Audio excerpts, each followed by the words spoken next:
Thank you everyone for staying tuned with us. I now invite Mr. Saikat Ghosh, Associate Partner, Ernst& Young, to moderate our next panel discussion on de-risking supply chains, building a resilient supply chain. Good morning, everyone. My name is Saikat Ghosh, and I'm an associate partner at Ernst & Young, and I will be your moderator for this session. On behalf of Biosphere 2021, it's a pleasure to welcome you to today's session on de-risking supply chain and building resilient supply chains. As the pandemic has unfolded, we all have felt a lot of need to understand that how we can de-risk our supply chains further and mitigate the problems that we have faced over the past 12 months. This is an extremely pertinent topic, and to discuss this topic, I have with me a set of very distinguished panelists. I will have Mr. Gaurav Suchak, who is Head of Supply Chain of Zydus Cadila, Mr. Swapan Malpani, who is Joint President and Global Head of Supply Chain at Cipla. We will have Mr. Srinivas Rao, who is Global Head of Supply Chain for Sun Pharmaceuticals, and Mr. Prashad Deshpande, Global Head of Supply Chain for Biocon Limited. So please welcome them for joining me in this session, and we will get started now.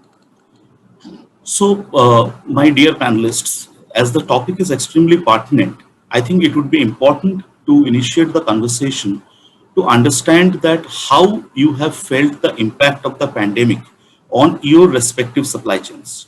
So, if I may start with Gaurav, Gaurav, would you like to elaborate upon some of the key challenges that Zydus Cadila as a group has faced in its supply chain during the pandemic?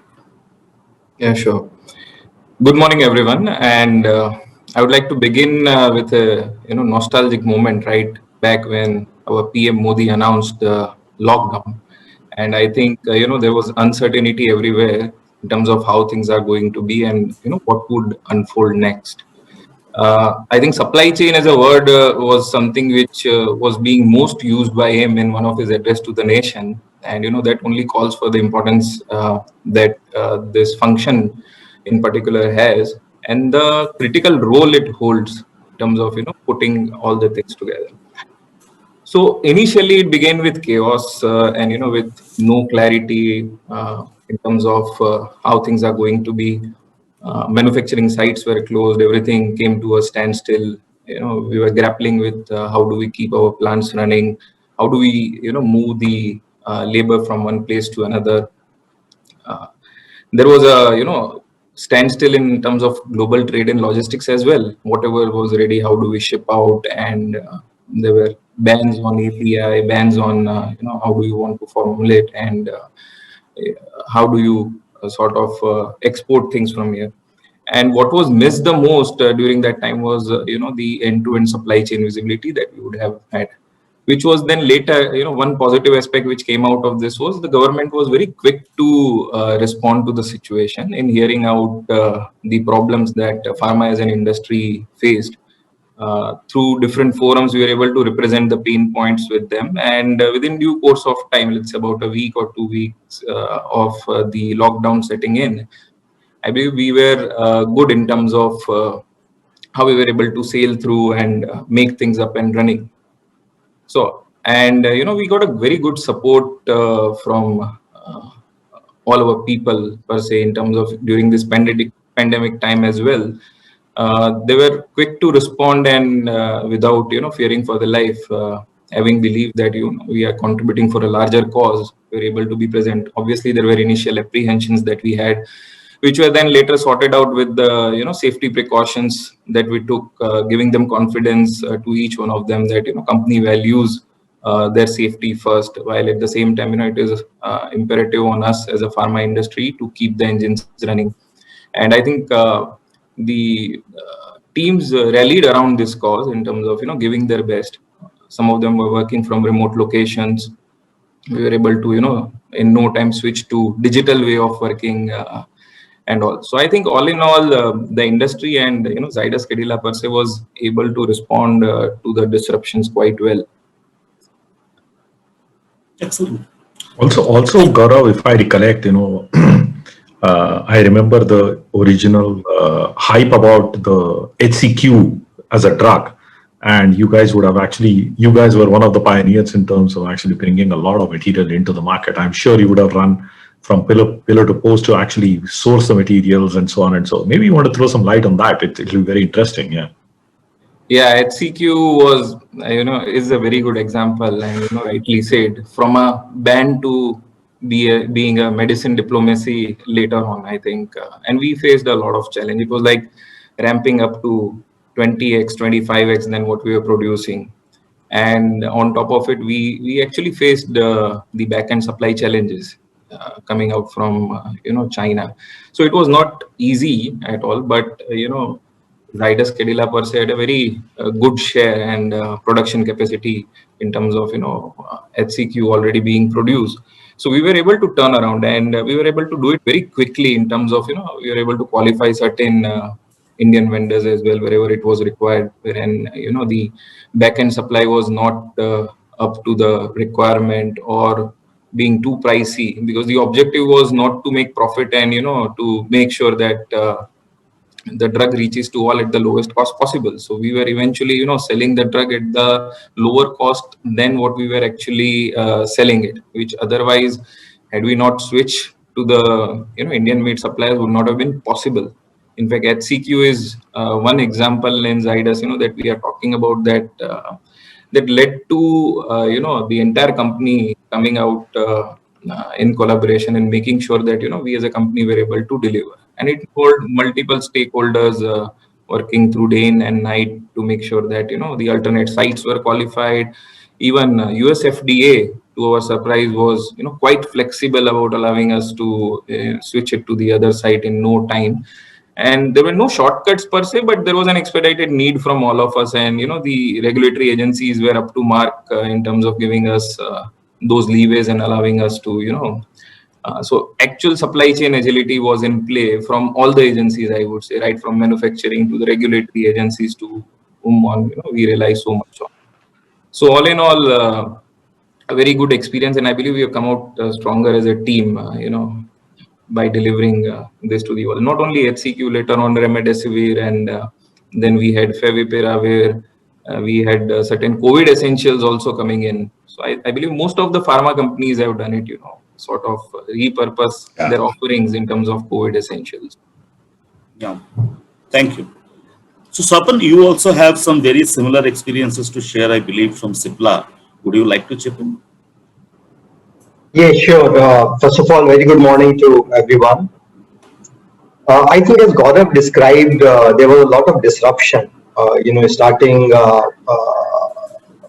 January end, I would say, because we started getting these initial signals that the virus is spreading in China. And as you would know, the pharmaceutical industry in India is heavily dependent upon China for its feedstock. So I think, the disruption, I would like to describe in 4 or 5 buckets, right? First of all, there was a disruption on the demand side, where there's a lot of volatility, which happened due to lockdown. And we saw some of the regular, therapies and practices, they took a big beating because nobody was going to doctors, hospitals were closed. And on the other side, we saw the demand for COVID medicines, increasing. I think second big disruption was on the procurement side, because as the lockdowns were happening around the world and in India, we saw huge disruption in terms of availability of the materials. The third disruption was obviously on the manufacturing. As everything was locked down in the beginning, there was a lot of chaos because government, took some time to really clarify in terms of this being an essential industry and we can operate, and different, states and different districts, administration, they were operating in their own way. And the other, issue was on the people, right? Because, how you convince people and how do you bring them back to the factories. And obviously, the last thing I would say was around the entire way, the availability of people in terms of managing the continuity of supply, right? That impacted. So I think, it's supply and largely in the industry. I think the pharmaceutical industry in India has been very agile. And not only Cipla, but if I see top 5-6 players, they have not been able to procure materials in advance. For example, in our case, what we started, Sagar, we started ramping up our material procurement right in January 3rd week. and we took this call to get as much in as we can. And on the demand side, we went to a very dynamic planning with our business teams. So in general, our SNOP cycle we run once in a month, right? But when the pandemic hit us, we said that let's run the SNOP cycle on a weekly basis. And we, went to connect with our business teams on the demand side on a weekly basis so that we can really, manage the entire demand supply on a very, very agile manner. The third piece, which I think Gaurav also talked about, that the challenge in terms of convincing the people and getting them back to factories. And I think all the pharma companies, including Cipla, invested heavily in terms of the communication and making sure that the safety is at the top. So right from arranging the transportation, in terms of making sure that some minimum testing is done at the factories, right? And whenever you are hit with any cases, the complete support is provided to employees. And I think on the back of all these initiatives, I would say largely, Cipla as well as the pharma industry in India has been able to cater to, the patients and the customers' need. And overall, it's been, pretty volatile year, but it's been largely, good for pharma industry. And also, I think the best thing is that we have been able to take care of people, right? We've been able to provide them the medicines. Gaurav talked about the example of SCQ, and Cipla, was one of the companies which was quite ahead on the remdesivir, which came as the drug in the second phase. And we have another drug called Tocilizumab, right, which we are the only one in India. And we really ensured that we ramp up the supplies for Tozi as well as, we ramp up our production very quickly for remdesivir. I think the last thing I would like to say, it was really possible on the back of a lot of leadership which came from all the, and all across the organization. I think it was not about at the top, but across the entire, gamut of the organization, and how really people stood up to this challenge and how they were really committed to make sure that they continue to go to factories, they continue to go to labs, they continue to go to, R&D sites, etc. And I think that is the biggest learning for me, that, when a crisis hits you, how you really come together, how you stand up to it, and then how you really, learn and adapt the new things. And digital has been a big wave, right? Which really sort of ensure that all of us are really connected while we are working from home. Some are in factories, some are in labs, and we continue to run this engine very, very well. Right. No, I think it's a very good analysis that you described. And as you very rightly said, that it is the crisis that typically breeds the leadership. And that's the similar, I mean, some of the things that you mentioned, like shortening the length of the SNOP cycle, I mean, we have heard it across many clients. And I believe one of the good thing was that when the crisis broke in, it was just after the, Chinese Lunar New Year. So all of you were anyways holding some amount of API stock because of the disruptions related to that. And that possibly gave us a month or a 1.5 months leeway. So I would like to, invite Prasad, because Prasad has seen it from the other side, if I can say, how has it actually affected the API manufacturing and the business, and what kind of, demand pools, Prasad, you were seeing from your customers? I think if you would like to elaborate upon that, that would be useful. Thank you, Saikat, and good morning all. You're right, Saikat, as you said, it's from the other side. So we were on as our customers, as Swapan and Gaurav mentioned earlier, there was quite a disruptions in the market, but we saw an uptick of the demand because our formulator customers were stocking up. I'd like to take you a little bit on a different approach here to say why I think we were prepared and lucky both. For us, the greater impact was in 18 and 19. Not as 20, because there was a Jiangsu province explosion and we shut down a lot of factories, which affected us a lot more. And a year before that, there were the regulatory compliance issue. So 18 was a regulatory compliance issue, 19 was an environmental issue, which was the Jiangsu province explosion. So we took an approach as Gaurav and Swapan had mentioned. Lot of feedstock also comes from China, so heavily dependent, although we are the large API manufacturer. So we started tracking our vendor suppliers, so the two-tier supply chain upstream. And as soon as this, funny enough, I was in Wuhan in September, so I just missed it. Thank God. So when we heard this, we have a China team which was very agile, and we started also monitoring the workforce movement because it was near the lunar year. So near the Wuhan province, what we did is the geography mapping of the workforce mapping for our suppliers as well as their vendors. And we had certain dedicated logistics chains done because a lot of it was under lockdown. So although some factories were ready to run, they didn't have the labor. So we had to prioritize over there with our vendors how we would have an uninterrupted supply chain for our factories, because our customers, which are formulators, where there was an uptick into demand. So, interesting tidbit I would like to also share with our partners here is we had an FDA inspection. So they asked us, because it was heating up at that time, the topic, how we are doing it. So we showed them how we are managing the two-step upstream supply chain. And FDA officially complimented us and took that as a business continuity plan, and it took it as a formal document for managing the supply chain all the way into the China. So I would say the combination of agility, preparation, planning, and also good dose of luck. So I would say we were not interrupted at all. In fact, we had other than I would say sporadic cases in manufacturing plants, we ran all the time full time. Another thing we had was our sister company, which is Syngene. It's one of the largest contract research firm in Asia.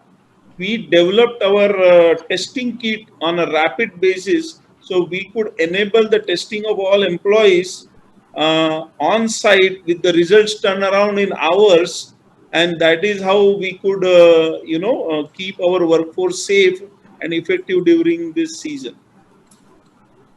Interesting. I think that's a very interesting perspective, especially that looking at the labor movement and ensuring that the supply does not get impacted.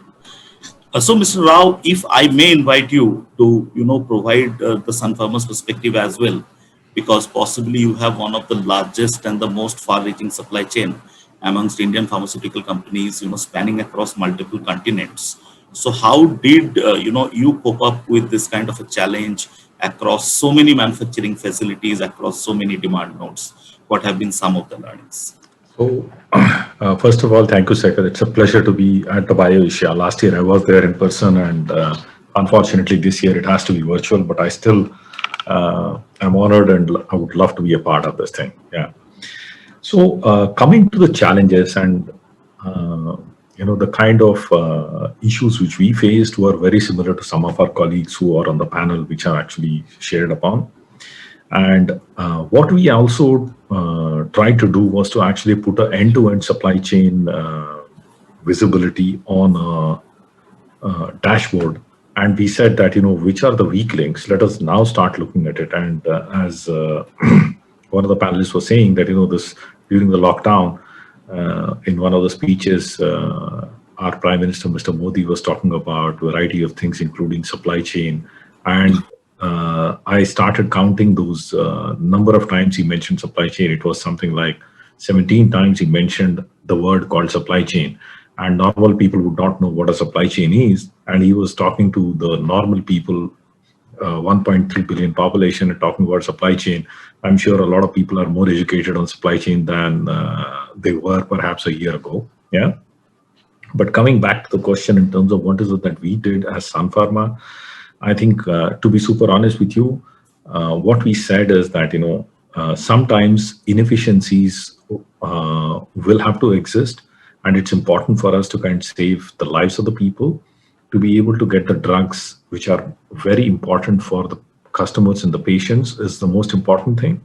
So the first thing which we did was to kind of do some panic buying of raw materials, exactly, and also we went ahead and pressed upon the resources which we needed. So that was the first thing. Obviously, yes, it meant increasing our inventory and worsening our working capital and so on and so forth, but it really was secondary to us. And then The most important thing is that safety of our own people, creating a pride amongst our people who are in the factory and in the supply chain, to say that we are actually not working only for making a living for ourselves. Typically, people come to the factories and people come to the work for saying that I make a living here.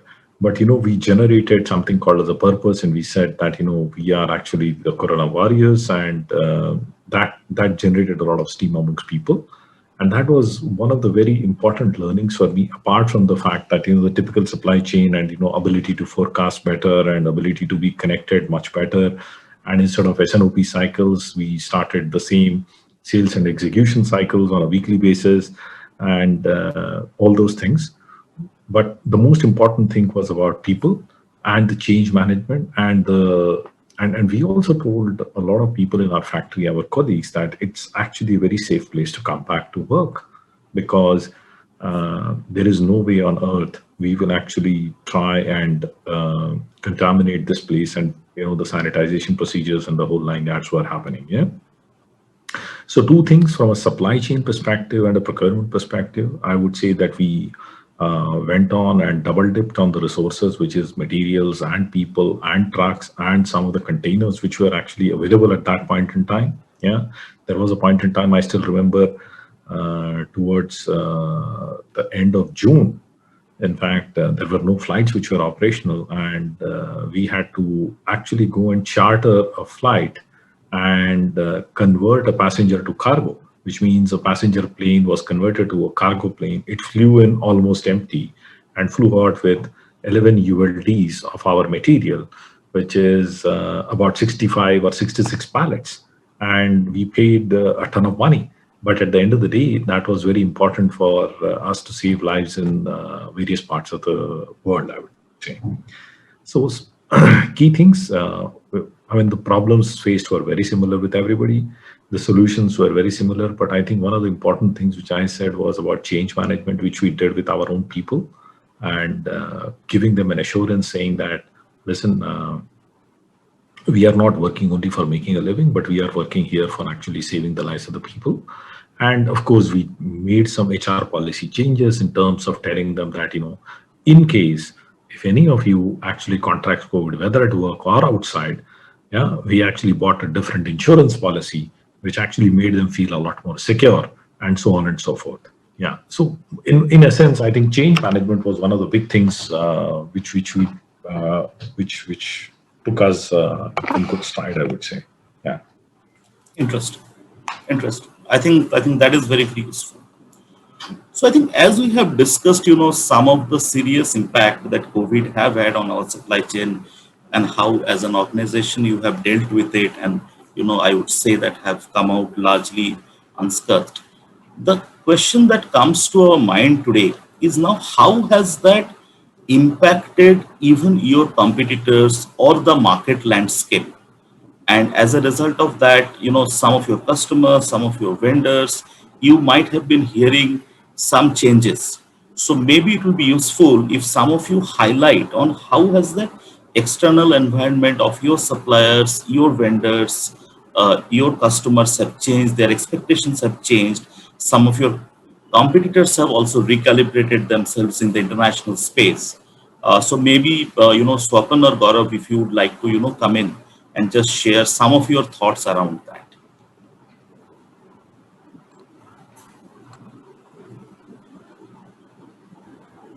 Yeah, so what we've been seeing, Saikat, is that there's a demand for a long range forecasting for sure, which has now become pertinent than ever it was. Secondly, what we are also seeing is because of the anti-China sentiment which is being driven, most of the companies, be it API supplier or the recipient of the API or KSM manufacturer, are working towards de-risking themselves in terms of making it clear that their supply chain linkages on China are limited. So there is one fundamental shift that we have seen in terms of how the API is going. As far as the companies are concerned, I think for the critical API molecules that one has, the idea is to go for a backward integration, wherein you are in control of that pie which is going to make the most impact on your business, and also to make sure that the entire value chain is secured. That's something which is coming in. If not that, because obviously with the limited resource on hand, you will not be able to do everything, and therefore the second preference is largely on the local vendor. If you are able to find a local vendor who is able to supply good quality with consistency and at a competitive price. And then third is obviously, as a part of the risk mitigation in few of the cases where you don't have options, it's like the companies are largely looking forward to qualifying multiple vendors on few of the, key molecules that one has, so that in case of any disruption, you have enough options available to make sure that there is a supply chain continuity that you may want. Yeah. Any thoughts from Mr. Rao or Sopan also on similar lines, or any different experiences or any different strategies that you are adopting, while you are seeing these trends in the marketplace?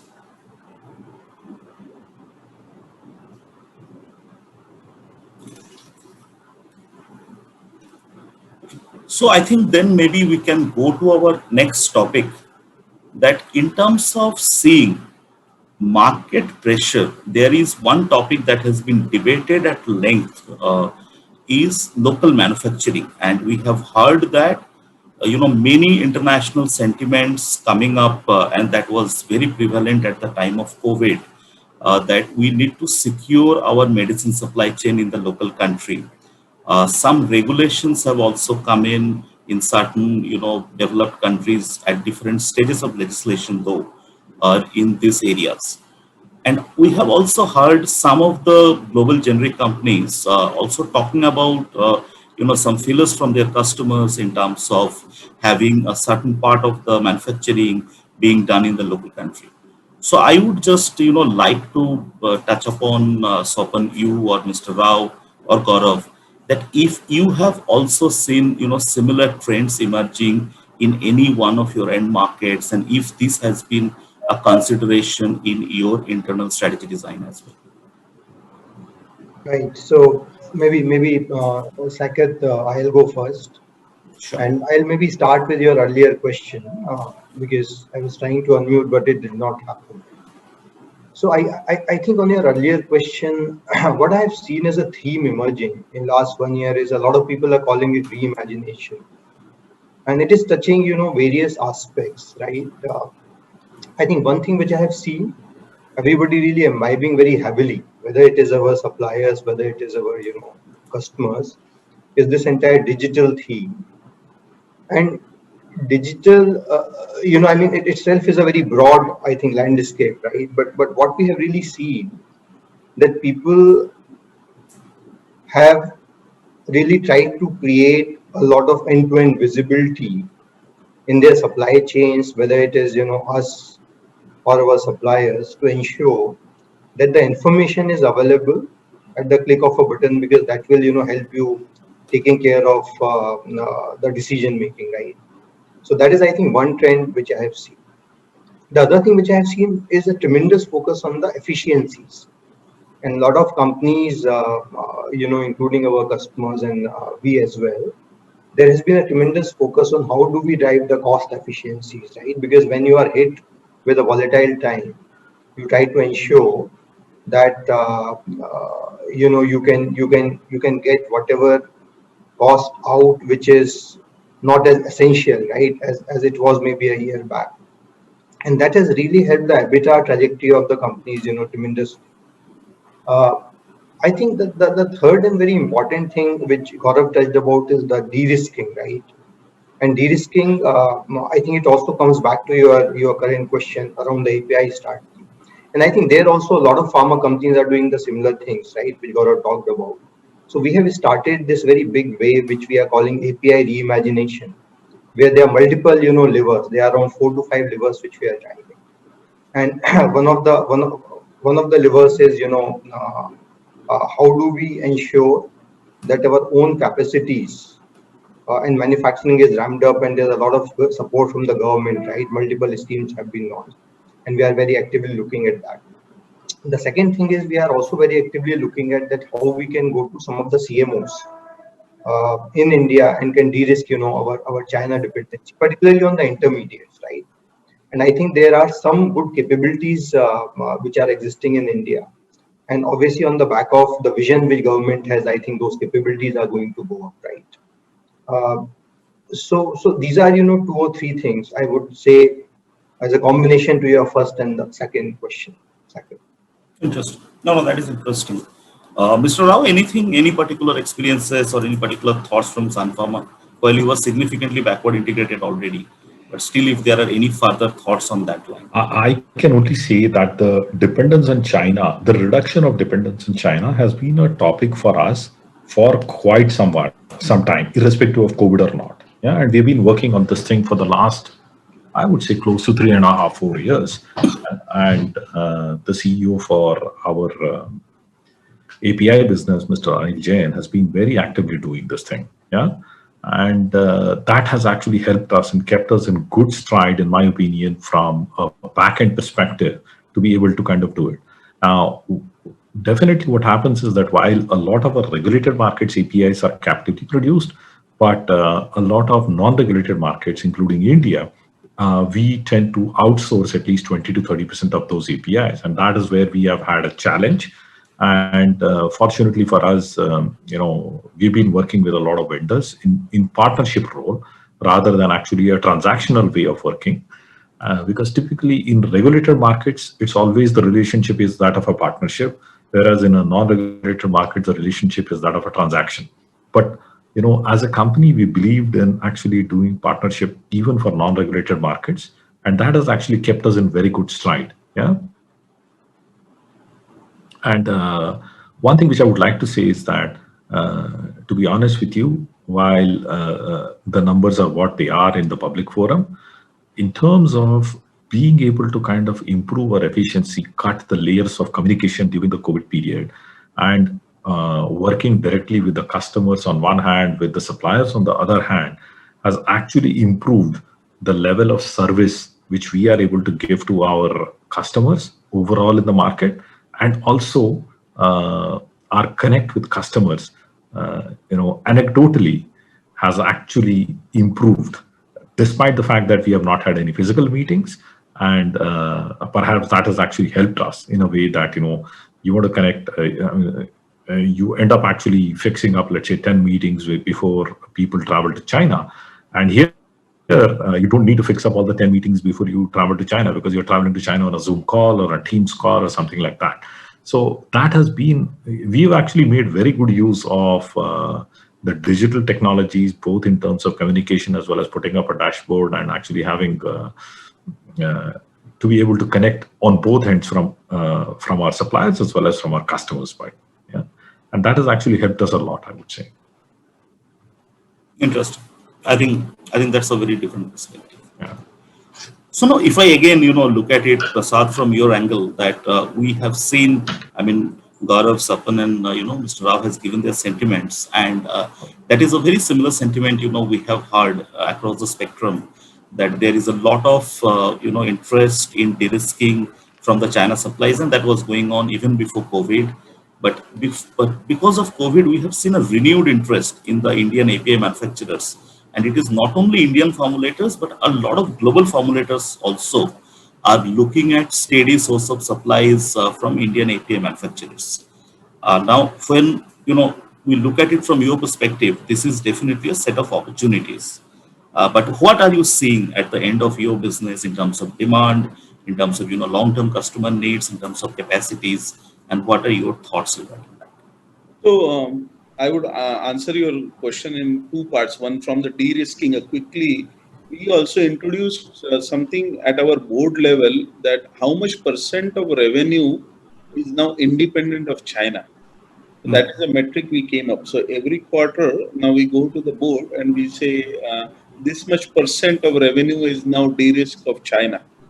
So happy to say that by last quarter we were almost 50 to 60%. We are completely independent of China now. It doesn't mean we'll not source from China, but we are not dependent on China anymore. Why I'm bringing that point also is And just a quick, as you know, over last 2 years, we have also entered into a formulation space. We are late entrants and we are probably very small compared to the big boys such as Sun and Zydus and Ciplas. However, one of the key factors of our differentiation with the big threes of US was like McKinsey, Condes, and so forth, was we said we are vertically integrated, and this is how we are doing the end-to-end all the way from key starting material to the API, to the formulation, to the supply into your patient's hand. So we have an end-to-end chain mapped, which can serve. And as many, I would say, formulators showed the disruption in the United States market, we had 100% track record of very few molecules which we have. And that was a key selling point. Now coming, how does that look into the future, Saikat, as you said, from the perspective of how does the demand shaping up? As I said, there was an uptick of demand in first 2 quarters as like a bullwhip effect, we call it in supply chain. And over the period, it tapered down. But I think there would be a lot of renewed interest we see from the global formulators as the focus is shifting to India. So we do get a lot of attention as a credible API manufacturers and who can backward integrate, as we are showcasing that we are backward integrating through our partners in India. As I said, because we are trying to be independent of China for a long time, and it is not a renewed interest. As I told you, we are already 50-60% complete.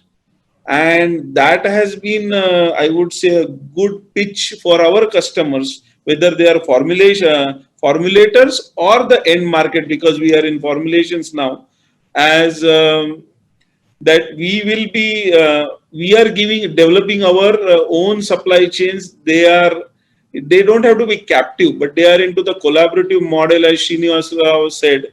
And that renewed interest of India, that renewed interest into the API, which is outside China, because cost is not the only imperative. Sustainability is more important now across all the big companies. And that is showing a stronger growth into our, I would say, the business model for coming years. So these are the, I would say, little differentiator steps, and it's helping us. So to give you a perspective, all the products we launched in US, in last 18 months, we were able to garner more than 20% market share. And I consider that is a pretty good achievement of our business, because we are the new entrants and late entrants, both. So I have a couple of points to add here. In fact, what had happened is that even the regulators, this is to a previous question, I guess, have actually given a lot of leniency. For example, during the peak period of actually COVID, when they knew that there was a shortage of people in the country for testing and quality, and they knew that all the QP testing was happening in Europe, they actually gave a discount, saying that you need not actually test them in India, because these drugs are actually getting tested any which ways in Europe. Similarly, we have actually received some of the essential approvals for some of the essential drugs which are used for COVID purposes. For example, Vecuronium bromide, to be manufactured from a line which is not, in a manner of speaking, fully inspected physically by US FDA, right? So these are the things which have actually helped us to garner a lot of good confidence and faith with the regulated guys from the West. That is the first thing. And other thing which I have also seen, I know I'm talking a little offbeat here about Saikat, but one of the things which I also wanted to understand from Prasad is that, and I'm not too sure if you guys are into vitamins and minerals supplement space, but I have seen a lot of demand uptick from a finished goods perspective on that particular area. Maybe because all the OTC brands are actually doing much better, and it's easier for people to pick up and actually pop in a doses of zinc and this and that and the whole 9 yards. Yeah. So that's one of the businesses which we do in India, and we have seen a lot of uptake on that. Yeah. No, absolutely. I think because that the consumer spend has significantly changed towards the personal well-being, and also towards the fact that maintaining a well and healthy home So I think that trend in VMN is expected to somewhat continue. And in fact, when we were tracking therapy-wise performance during the peak of the COVID times, one thing that we have definitely seen is that expectedly the acute medications were going through a seesaw because of the entire doctor visit and this related issues. But VMN has typically shown a pretty steady growth, and I think that is what is going to happen, even from a purely from a consumer sentiment perspective. So Prasad, I have one more, a question to you. Now, looking forward, given that de-risking on API is a known theme, and that all formulators in some shape and form, in some way or other, will go for that. You have been one of the leaders of the Indian API manufacturing and have been one of the, I would say, flag bearers in terms of quality and international image. What do you think some of the critical capabilities that we need to cultivate to become a similar success story in the global API manufacturing? So if you would like to share your thoughts on that. Sure. So, as you know, our government has launched Atmanirbhar Bharat. Modi ji, which I have a great respect for, has done a lot for this country and is trying to, cultivate this India into this multi-trillion economy. I think, but somehow that needs to percolate much better on the ground for the API manufacturers or the ecosystem of API manufacturers. As we discussed, because the feedstock, the intermediate, because it involves a lot of complex chemistry, environmental treatment, high steam, high power, land, all that is. I'll give you an example. We just set up some years back a Malaysia plant of insulins and glargines. It is considered one of, I think, the largest in the world, in the Asia. So we invested 2,100 crores there for that plant. The point I'm trying to make is when we went to Malaysia, they had like a developer mega park ready. So all we had to do is set up our plant. The utilities were ready. The power was ready. So the landmarks were all ready. Not only that, we say that single window of clearance, but in reality, that was reality there. The customs was there, and they had a special sale within the development authorities there who would give us incentivization and subsidies for training. Of course, tax subsidy was there, so I'm not saying about tax, but all these to facilitate was easy. When I think I would have gone to at least 40 to 45 manufacturing sites in China minimum as part of the, looking at the vendors' manufacturing sites. Most of them, they say they get power either free or subsidized. So it's not just the cost element I'm talking about. It's all the ease of doing business, as we all business leaders talk here. But I have seen that time and again, whether it is when I worked in Singapore or in Malaysia or China. I am talking Asia. I'm not even comparing with the Western world who has been more business friendly. And I think on the ground, that all needs to be there. When we have a mega parks, we have a effluent treatment plants, we have the power plants to dedicate. Because when you make APIs or the upstream of intermediates, it's an energy intensive industry. It's basically a big chemical factories.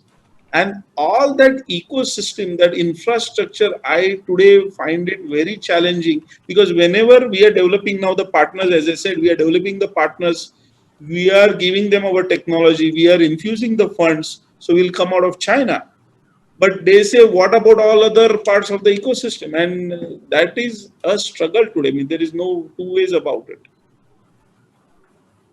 So all this will be required, and I know there is a PLI scheme, but PLI scheme only talks about the new molecules. It does not address the issue of current underutilized assets across the industry. And quite frankly, because of the artificial pricing from China government, they are under distress. So I'll give you one of the very good example. Everybody knows at one time atorvastatin was the largest molecule in the world by 2012, $12 billion. So when we were doing, I was in New York, Saikat at that time leading in Pfizer, that end-to-end enzymatic chemistry was done in Ireland in 2007 or 8. and then that got transferred into China. I mean, India just missed that boat.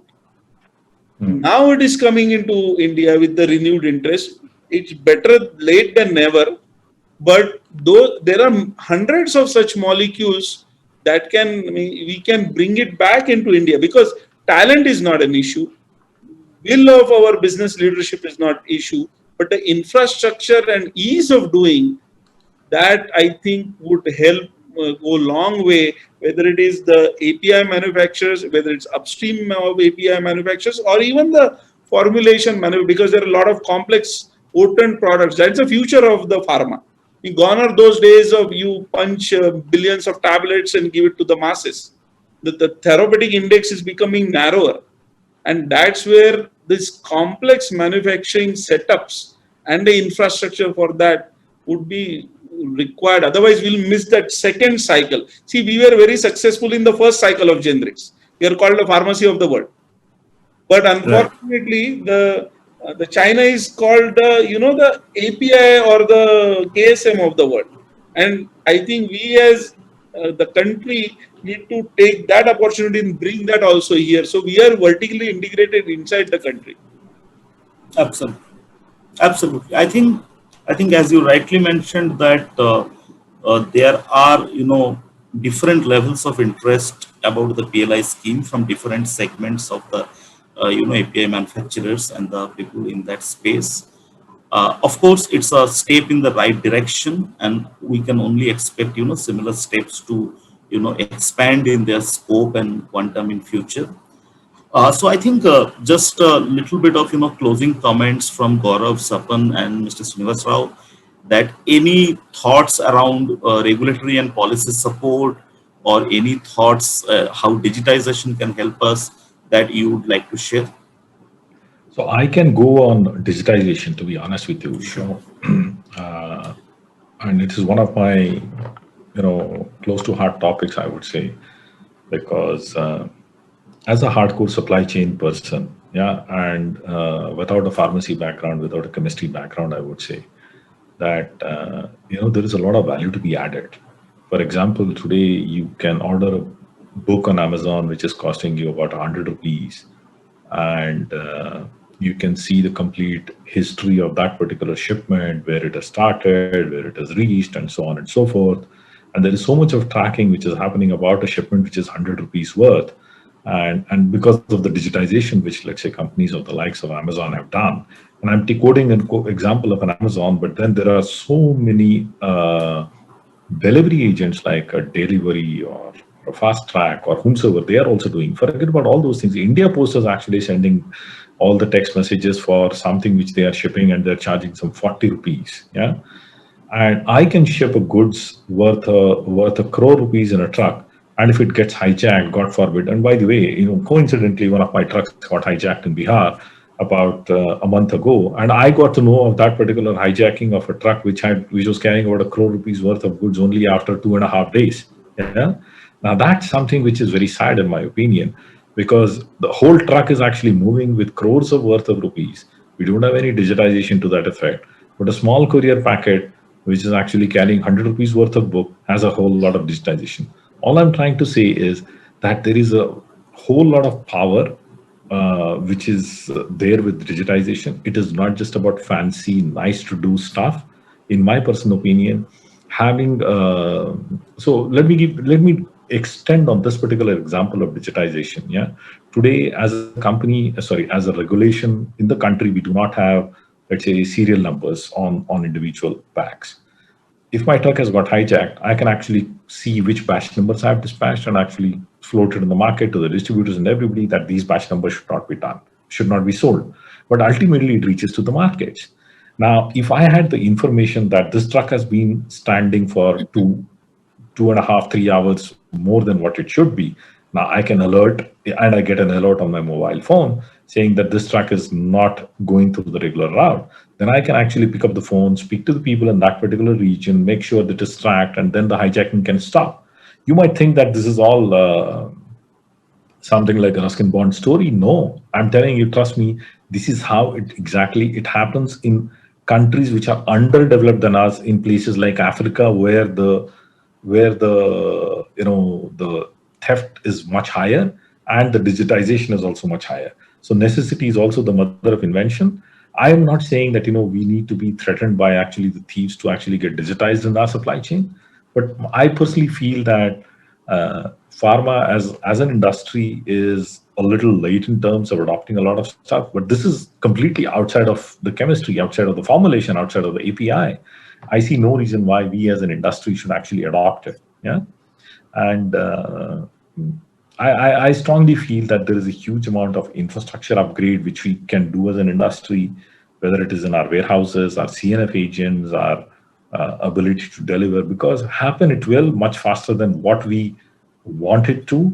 You'll actually see a lot of these outside in forces. For example, the Reliance actually buying over some of the distributors, or let's say Amazon wanting to buy some of them. If we do not digitize, then we will soon become history. That's my personal opinion. Yeah. And I know I'm actually being a little more, pessimistic in a manner of speaking, but I'm not pessimistic. I'm actually wanting to be more optimistic that if we digitize, we can do a lot more wonders than many others. That's, a very simple thing, like as an industry, if I have to go and buy a 10,000 rupee injection, it doesn't have a standard barcode on it. If you have to go and buy a 5 rupee bar soap, it has a barcode, and at the cash counter, the person can scan. That's also part of the digitization. Yeah, each and every chemist actually puts his own barcode on the pack, which is such a waste of time, energy, and everything. Yeah. So I personally feel that the digitization drive has started. Given the COVID has actually expedited a lot of things to happen. And as an industry, we should embrace it, and we should actually run it like a relay race. That is what my personal opinion is on that. Yeah. Thank you. Thank you. So I think we do not have a lot of time left. So Gaurav and Swapan, any quick closing comments from you? Please. So I'll make two quick comments, as part of concluding remarks from my side. One is, alluding to the point of how do we make India more self-reliant in terms of the entire value chain that we are talking about. And I echo what, Prasad said, which kind of, describes the state that we are into. I believe there is right intent on the part of government, but that intent needs to be converted into concrete actions. And for that, I believe going forward, what is going to be necessary is that we have a continuous interaction with the government, and keep them apprised on what is happening, because things are moving dynamically, and we may need to fine tune, tweak, certain policy related decisions and the implementation, the grassroots level implementations, to match that pace. I think that should be the way forward. On the second piece, digitization, I know Mr. Srinivas Rao spoke quite a length about it, and I completely, agree with what he spoke about. I think we as an organization embarked on this journey of, creating an end-to-end supply chain visibility. We have already automated our entire, S&OP process. And going forward, the plan is to make sure that how are we able to use AI and big data analytics in the fray, to which, some of the examples which Mr. Srinivas Rao already did, which kind of helps us in, optimizing the capacity related decisions, even, the decisions on where do we put our capacity, how do we sort of manage the entire gamut of supply chain, and make sure that we are able to access the world market at large at the best cost and the best of availability available. So Saket, not much from my side. I think Srini and Gaurav have largely covered it. Yeah. And just one thing I want to emphasize, which Srini said, I think there's a lot of headroom for pharma to adopt digitization. And he talked about these industries around us, and I think there's a lot to learn, but obviously in a positive manner. And we have been investing very heavily. In Cipla, we have invested in AI and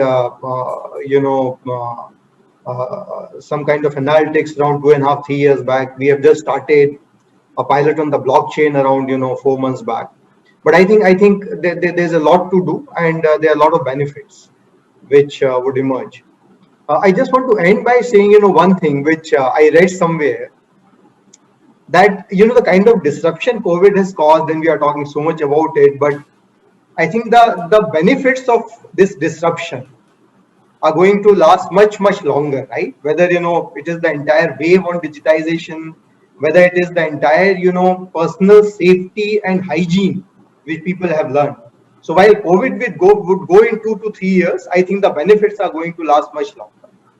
And maybe that is a positive way of looking into it. Yeah. But thanks a lot, Saket. Thank you.